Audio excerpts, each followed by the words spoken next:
Gisa-gisa lang. Okay, lagay na natin yung diddag o susok.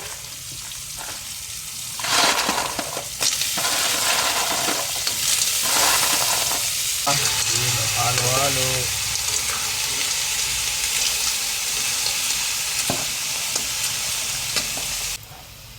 Yan, lagyan natin ng patis. Lagyan natin yung gata.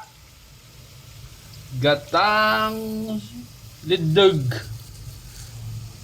Liddag sa Ilocano to ha. Yun o. Yan. Sarap.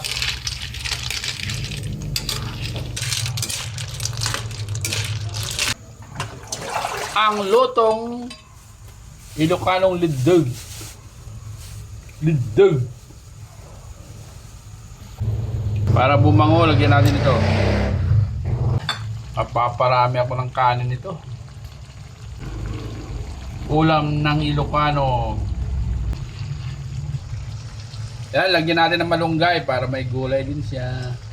Masustansya kuno. Yan o, yummy, Justin.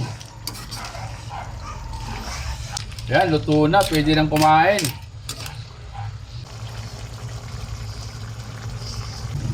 Yan, kain na tayo.